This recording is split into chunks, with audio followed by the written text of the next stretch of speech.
Job news and educational একাডেমিতে আপনাদের প্রত্যেকেই স্বাগতম জানাই। এবার থেকে প্রত্যেক দিন রাত্রি 9টায় আপার প্রাইমারি সমাজবিজ্ঞানের ক্লাস আপনারা পেয়ে যাবেন।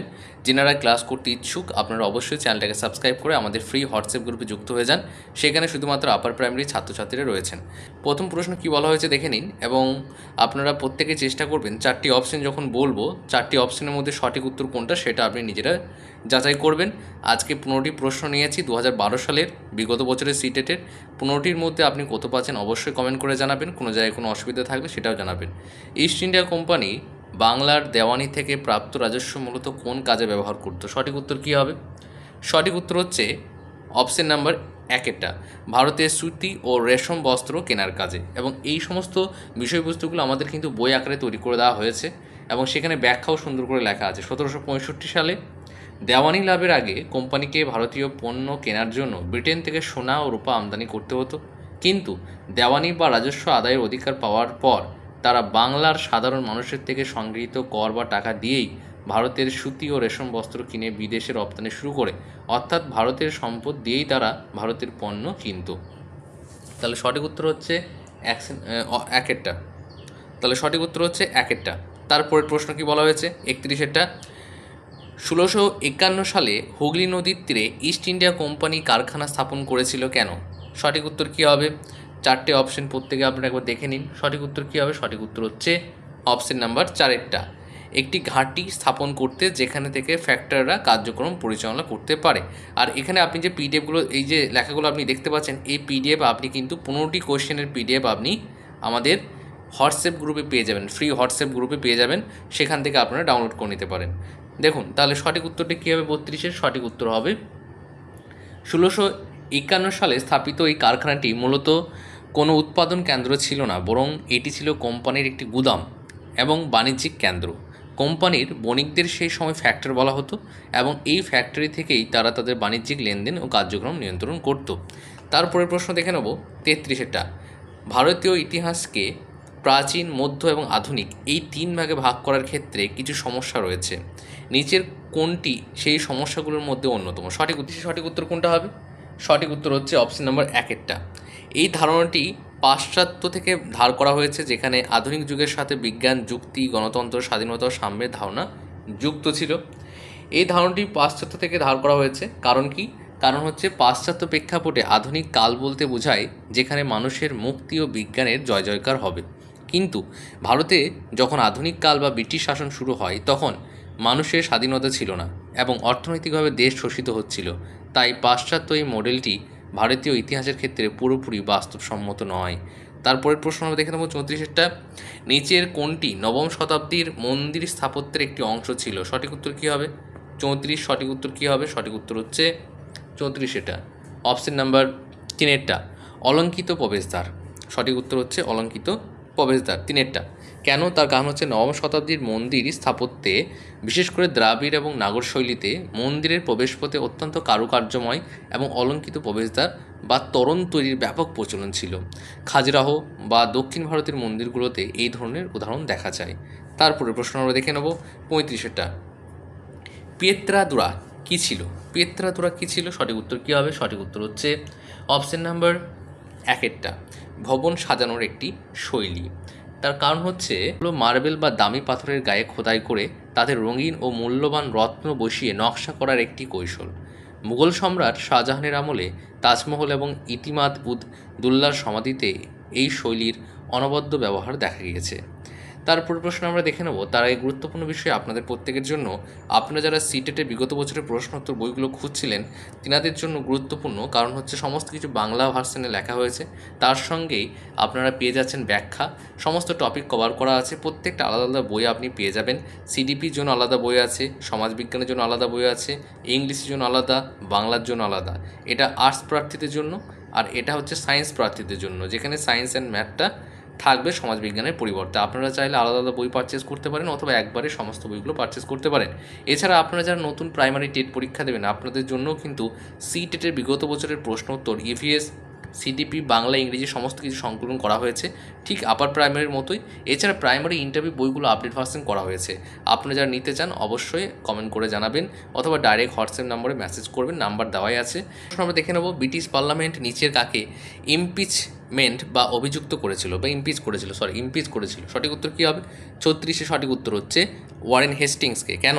তার কারণ হচ্ছে ওয়ারেন হেস্টিংসকে কেন করা হয়েছিল? তার কারণ হচ্ছে ভারতের দুর্নীতির অভিযোগ এবং প্রশাসনিক অব্যবস্থাপনার কারণে ওয়ারেন হেস্টিংস যখন ইংল্যান্ডে ফেরেন তখন ব্রিটিশ পার্লামেন্ট অ্যাডমন্ড বার্গ তার বিরুদ্ধে ইমপিচমেন্ট প্রক্রিয়া শুরু করেন। যদিও দীর্ঘ 7 বছরের বিচারের পরে তিনি মুক্তি পেয়েছিলেন। তারপরে 37 সঠিক উত্তর কী হবে? ত্রিপক্ষীয় সংগ্রামে নিচের কোন রাজ্যগুলোর সংমিশ্রণ জড়িত ছিল? সঠিক উত্তর কী হবে 37-এর? সঠিক উত্তর হচ্ছে অপশন নাম্বার 3-এরটা, রাষ্ট্রকূট, পাল, গুর্জর, প্রতিহার। উত্তর ভারতের কৈনজ অঞ্চলের ওপর আধিপত্য বিস্তারের জন্য 8ম থেকে 10ম শতাব্দীর মধ্যে 3টি রাজবংশের মধ্যে দীর্ঘস্থায়ী যুদ্ধ চলছিল। তারা হলো বাংলার পাল, দাক্ষিণাত্যের রাষ্ট্রকূট এবং পশ্চিম ভারতের গুর্জর, প্রতিহার। ইতিহাসে এটি ত্রিপক্ষীয় সংগ্রাম নামে পরিচিত। এরপরের প্রশ্ন আমরা দেখে নেব 38-এরটা। কী বলা হয়েছে? 1720 সালে ব্রিটিশ সরকার ক্যালিকো অ্যাক্ট নামে একটি আইন প্রণয়ন করেছিলেন। কেন? সঠিক উত্তর কী হবে? সঠিক উত্তর আপনারা প্রত্যেকে একবার দেখে নিন প্রশ্নগুলো। সঠিক উত্তর হচ্ছে অপশন নাম্বার 1-এরটা, ইংল্যান্ডে ছাপা সুতি বস্ত্র ছিটের ব্যবহার নিষিদ্ধ করতে। কেন? ভারতীয় সুতি বস্ত্র বিশেষ করে ক্যালিকো এবং ছিট ইংল্যান্ডে অত্যন্ত জনপ্রিয় হয়ে উঠেছিল। এতে ব্রিটিশ পশম ও রেশম শিল্পের ক্ষতির মুখে পড়ে স্থানীয় শিল্পকে সুরক্ষা দিতে ব্রিটিশ সরকার এই আইনের মাধ্যমে ভারতীয় ছাপা সুতির বস্ত্রের ব্যবহার ও আমদানি নিষিদ্ধ করে। তাহলে বুঝতেই পারছেন ব্রিটিশরা কিন্তু ভারতকে অনেক শোষণ করেছে এবং বিভিন্নভাবে বিভিন্ন অজুহাতে বিভিন্ন আইন তৈরি করে। মোহাম্মদ বিন তুগলক তার রাজধানী দিল্লি থেকে দৌলতাবাদে স্থানান্তরিত করেছিল কেন? সঠিক উত্তর কী হবে? 39 সঠিক উত্তর হচ্ছে অপশন নাম্বার 3-এরটা, সাম্রাজ্যকে কার্যকরভাবে নিয়ন্ত্রণ করতে, কারণ দৌলতাবাদ ছিল ভৌগোলিকভাবে কেন্দ্রে অবস্থিত। সঠিক উত্তর এটাই হবে। তার ব্যাখ্যাটা হচ্ছে তুগলকের সাম্রাজ্য দক্ষিণ ভারত পর্যন্ত বিস্তৃত ছিল। তিনি মনে করেছিলেন দাক্ষিণাত্যের কেন্দ্রস্থলে অবস্থিত দেবগিরি, যার নাম দেন তিনি দৌলতাবাদ, থেকে উত্তর ও দক্ষিণ উভয় দিকেই সমানভাবে শাসন করা সহজ হবে। তাহলে তিনি সমানভাবে শাসন করার জন্য এটা করেছিলেন। 40 সঠিক উত্তর কী হবে? তাঁতি, মমিন এবং দেবাঙ্গ সম্প্রদায়গুলো কোন কাজের সাথে যুক্ত ছিল? সঠিক উত্তর কী হবে? 40 সঠিক উত্তর হচ্ছে অপশন নাম্বার 2 বয়নশিল্প।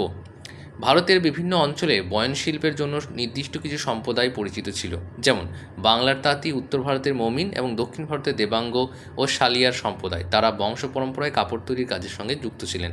তারপরে 41টা আমরা দেখে নেব। 41, 42, 43, 44, 45, তাহলে 15টি প্রশ্ন হয়ে যাবে। তাই 15টি প্রশ্নের মধ্যে আপনি কত পাচ্ছেন অবশ্যই কমেন্ট করে জানাবেন। 1857 সালে মহাবিদ্রোহের পরিণতি হিসেবে ব্রিটিশ পার্লামেন্ট নিচের কোন পরিবর্তনটি কার্যকর করেছিলেন? সঠিক উত্তর কোনটি হবে? 41, যেহেতু অপশনগুলো একটু বড় আছে সময় দিচ্ছি। সঠিক উত্তর হচ্ছে অপশন নাম্বার 3-এরটা, ব্রিটিশ ক্যাবিনেটের একজন সদস্যকে ভারতের জন্য সেক্রেটারি অফ স্টেট হিসেবে নিয়োগ করা হয়। তার কারণ হচ্ছে 1858 সালের আইনের মাধ্যমে ইস্ট ইন্ডিয়া কোম্পানির শাসনের অবসান ঘটে এবং ভারতের শাসনভার সরাসরি ব্রিটিশ রাজমুকুটের অধীনে চলে যায়। ব্রিটিশ পার্লামেন্ট একজন দায়িত্বশীল মন্ত্রীকে ভারত সচিব পদে বসানো হয় যাতে তিনি ব্রিটিশ সরকারের হয়ে ভারতের বিষয়গুলোকে দেখাশোনা করতে পারেন। 42, এটা কী বলা হয়েছে? দ্বাদশ শতাব্দীতে চের সর্দাররা বর্তমানে কোন এলাকায় অন্তর্ভুক্ত অঞ্চলে শাসন করতেন? সঠিক উত্তর কোনটি হবে? 42, সঠিক উত্তর হচ্ছে অপশন নাম্বার 2-এরটা, ঝাড়খণ্ড এবং বিহার। বর্তমান ঝাড়খণ্ড এবং বিহারের পালামু ও তৎসংলগ্ন অঞ্চলে দ্বাদশ শতাব্দীর নাগাদ বংশ এবং সর্দারদের উত্থান ঘটেছিল। মুঘল সম্রাট আকবরের সেনাপতি মানসিংহ এই চেরদের পরাজিত করেছিলেন। 43, এটা কি যে দেখে নেব। এখানে ব্যাখ্যাগুলো এই জন্য দিয়েছি বইয়ের মধ্যে যাতে করে আপনাদের এক্সট্রা যদি কোনো প্রশ্ন আসছে এখান থেকে তাহলে আপনারা কমন পেয়ে যাবেন। 1857 সালে ব্রিটিশ সরকার নিচের কোন 3টি বিশ্ববিদ্যালয় স্থাপন করেছিলেন? এটা আশা করি প্রত্যেকেই পারবেন। 43, সঠিক উত্তর হচ্ছে অপশন নাম্বার 1-এরটা, কলকাতা, মাদ্রাজ এবং বোম্বে। 1854 সালে উডে ডিসপ্যাচের সুপারিশ অনুযায়ী 1857 সালে ভারতের 3টি প্রেসিডেন্সি শহর কলকাতা, মাদ্রাজ বর্তমানে যেটা চেন্নাই এবং বোম্বেতে যেটা বর্তমান মুম্বাই প্রথম 3টি বিশ্ববিদ্যালয় প্রতিষ্ঠিত হয়। এই প্রশ্নগুলো শুধুমাত্র আপারের জন্য না, এই প্রশ্নগুলো আপনাদের অন্যান্য পরীক্ষায়ও কিন্তু কাজে লেগে যাবে, জিকে রিলেটেড কাজে লেগে যাবে। তারপরে 44-এটা, আদিবাসীরা তাদের অতীতের কোনো লিখিত রেকর্ড রাখে না। বর্তমান সময়ে ঐতিহাসিকরা কিভাবে আদিবাসী ইতিহাস রচনা করেছিলেন হচ্ছে মৌখিক ঐতিহ্য ব্যবহার করে। আদিবাসী সমাজ তাদের ইতিহাস, সংস্কৃতি, নিয়মাবলী বংশ পরম্পরায় মুখে মুখে মানে গল্প, গান, লোককথার মাধ্যমে প্রচার করে। আধুনিক ঐতিহাসিকরা আদিবাসীদের এই সমৃদ্ধ মৌখিক ঐতিহ্য এবং সমৃদ্ধ স্মৃতিচারণ সংগ্রহ করেই কিন্তু ইতিহাস পুনর্গঠন করেছিলেন এবং করেন, বর্তমানেও করেন।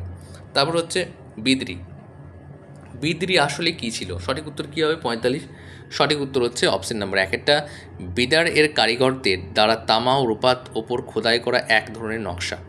কর্ণাটকের বিদারের কারিগররা তামা ও দস্তার শঙ্খধাতুর ওপর রূপার তার বা পাত দিয়ে অত্যন্ত সূক্ষ্ম ও চমৎকার নকশা তৈরি করতেন। এই বিশেষ শিল্পকলাটি ওই অঞ্চলের নাম অনুসারে বিদ্রি শিল্প নামে জগৎবিখ্যাত। তাহলে আজকে মোট 15টি প্রশ্ন নিলাম।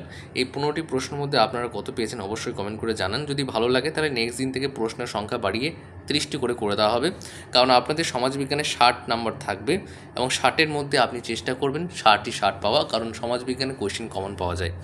এরপরে আপনাদের যে সমস্ত বিষয়গুলো আছে, বাংলা, সিডিপি, এই বিষয়গুলো নিয়েও কিন্তু ক্লাস নিয়ে আসা হবে। একটু ধৈর্য রাখতে হবে, ধীরে ধীরে সমস্ত কিছু করানো হবে। যদি ভালো লাগে অবশ্যই চ্যানেলটিকে লাইক, শেয়ার, সাবস্ক্রাইব করে দিন এবং অবশ্যই আপনারা ফ্রি হোয়াটসঅ্যাপ গ্রুপে যুক্ত হয়ে যান। সেখানে কিন্তু অনেক ছাত্রছাত্রী রয়েছে, সেখানে আপনারা কিন্তু নিজেদের মধ্যে কথা বলতে পারবেন এবং অনেক কিছু আলোচনাও করতে পারবেন।